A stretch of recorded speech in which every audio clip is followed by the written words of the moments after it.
2026 ہے۔ آج کل ہم نے، اگر آپ لوگوں کو یاد ہوگا، کل پرسوں ہم نے ختم کیا تھا اصولی میراث کو۔ آج ہم اس کی جگہ پر آسان علم کلام وہ پڑھیں گے، یہ ہمارے نصاب کا حصہ ہے، ٹھیک ہے۔ اس کے ساتھ فلسفہ بھی ہے، لیکن وہ فلسفہ ہم ایک الگ صورت میں وہ پڑھیں گے، ٹھیک ہے۔ تو یہاں پر پہلے ہم علم کلام کی تعریف وغیرہ یہ سارا کچھ ابھی شروع کر لیتے۔ آج پہلا دن ہے، اس میں شروع وہ کر لیں گے، ٹھیک ہے۔ یہ انتہائی اہم کتاب وہ بھی ہے، ٹھیک ہے۔ اچھا جی،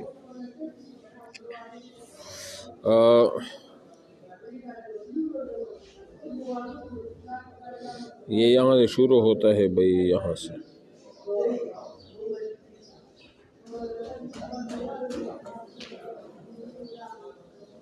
لغوی اور اصطلاحی معنی علم کلام کا۔ ابھی چونکہ کلام ہے، اس کا لغوی اور اصطلاحی معنی وہ آپ کو بتا رہے ہیں۔ تو یہ کہتے ہیں کلام کے معنی بات، گفتگو اور قول کے ہیں۔ نحوہ کی اصطلاح میں کلام ایک مکمل بات کو کہتے ہیں جس سے کسی واقعہ کی خبر یا کسی چیز کا مطالبہ وہ معلوم ہو، ٹھیک ہے نا۔ اب اصطلاح میں اعتبار سے علم کلام کی تعریف کے سلسلے میں کئی قدر جو ہے نا وہ اختلاف پایا جاتا ہے، لیکن کوئی جوہری اختلاف وہ نہیں ہے۔ زیادہ تر تعبیر کا مطلب وہ اختلاف ہے۔ اس سلسلے میں سب سے قدیم تعریف امام ابو حنیفہ انہوں نے کی ہے کہ وہ اس طرح بتا رہے ہیں کہ فقہ انسان کا ان اعتقادات اور عملی احکام سے واقف ہونا ہے جو اس کے لیے جائز ہیں اور جو اس پر واجب ہے، اور ان میں سے جو احکام اعتقادات سے متعلق ہے وہ فقہ اکبر ہے، اور جو عملی مسائل سے متعلق ہے وہ فقہ ہے، ٹھیک ہے۔ فقہ اکبر کو علم کلام کو فقہ اکبر کا نام وہ دیا ہے، اور اسی طرح جو عملی انسان کے عمل سے مسائل ہیں ان کو وہ فقہ کے نام سے وہ یاد کرتے۔ فقہ اکبر سے مراد علم کلام ہے، اور اس تعریف سے علم کلام کی حقیقت اور اس کی فضیلت دونوں واضح ہوتی ہے۔ فضیلت یہ ہے کہ اس سے فقہ کے مقابلے فقہ اکبر قرار دیا گیا، اور حقیقت یہ واضح ہوئی کہ علم کلام اسلامی عقائد کی تشریح کا نام ہے۔ یہ اب علم عقائد اسلامی عقائد کی تشریح کا نام ہے، جس میں وہ عقائد بھی شامل ہے جن کا یقین رکھنا انسان پر واجب ہے، اور وہ بھی جن کا عقیدہ رکھنا جائز ہے، واجب وہ نہیں ہے۔ بعد کے اہل علم نے اس تعریف میں یہ اضافہ کیا کہ صرف عقائد کو جان لینا ہی علم کلام نہیں ہے، بلکہ دلائل کی روشنی میں جاننے کا نام علم کلام ہے۔ یعنی عقائد کو جاننا دلائل کے ذریعے سے یہ علم کلام ہے۔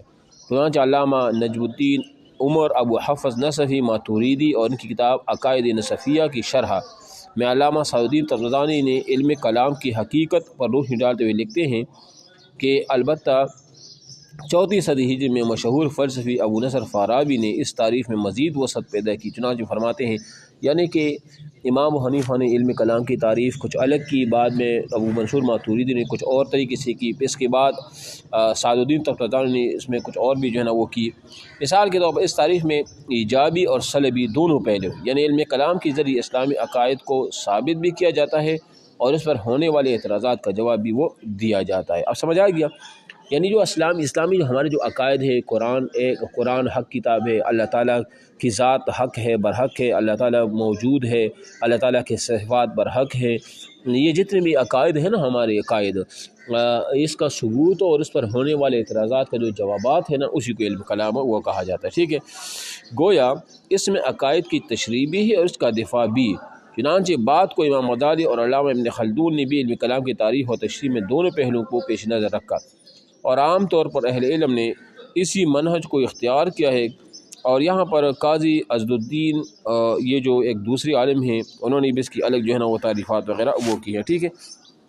باقی علم کلام کو جو ہے نا ان کے مختلف ناموں سے بھی وہ یاد وہ کیا جاتا ہے۔ اس میں فقہ اکبر کے نام سے بھی ہے، نمبر 2 اس کا نام علم الکلام بھی ہے، اور اسی طرح اس کی وجہ تسمیہ بھی پھر آپ کو وہ بتاتے ہیں کہ اس کو علم الفقہ اکبر کیوں کہا جاتا ہے، یا اس کو علم الکلام وہ کیوں وہ کہا جاتا ہے، ٹھیک ہے۔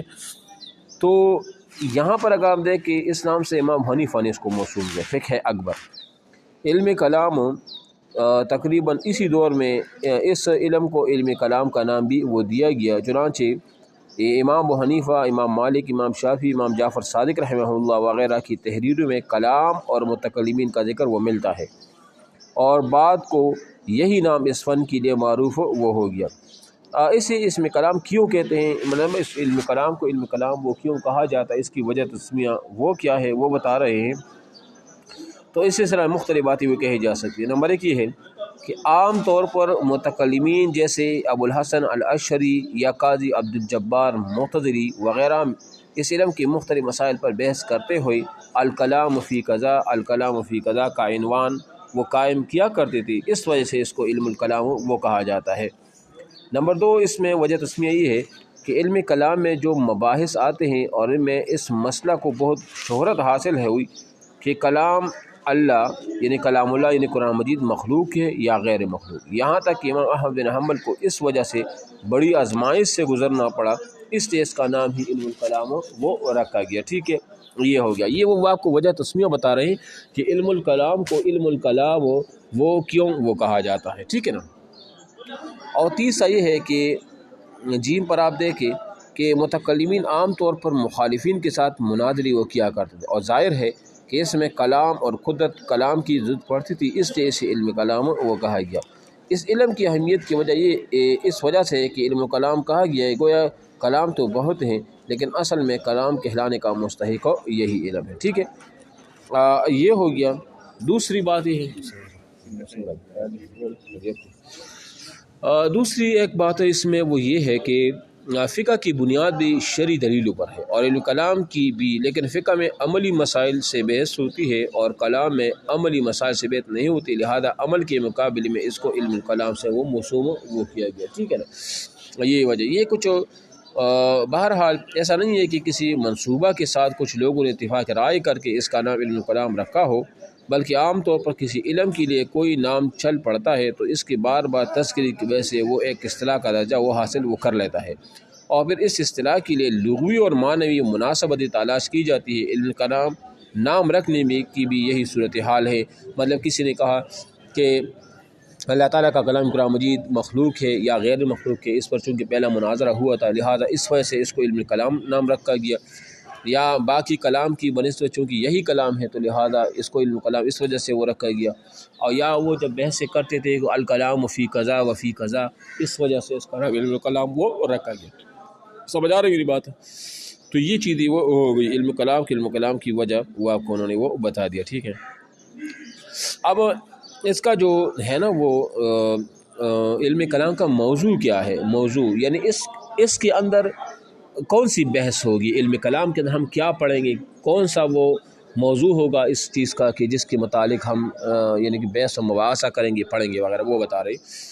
تو یہ کہتے ہیں اسلامی احکامات کی 3 درجہ ذیل طریق سے ہوتی ہے۔ دیکھو، اعتقادات یعنی وہ احکام جن کا تعلق انسان کے قلب ضمیر سے ہے کہ انسان ان معیبات کا یقین کرے جن کا اللہ کے رسول کے ذریعے وہ علم وہ ہوا ہے، مطلب اس پر وہ یقین رکھے۔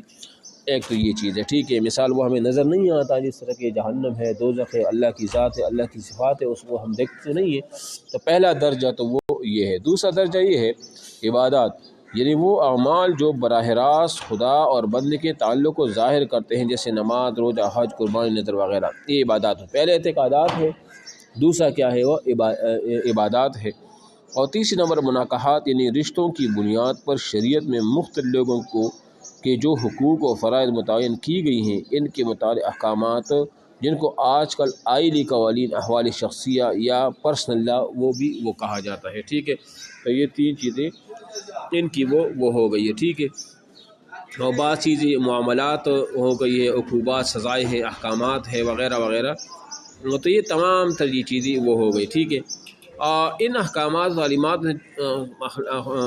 سے اخلاقیات کا حصہ صوفیانی لیا، علم الاخلاق یا تصوف کے نام سے موسوم ہوا۔ عبادات سے لے کر سیر تک و شرعی احکام قوانین جن کا تعلق انسان کی عملی زندگی سے ان کی تشریح و تدریج کے ذمہ دار فقہانی۔ دیکھو، جو اخلاقیات کا جو بھی ہے نا ان کا ذمہ کس نے لیا؟ صوفیہ کرام نے وہ لیا، اور اس کو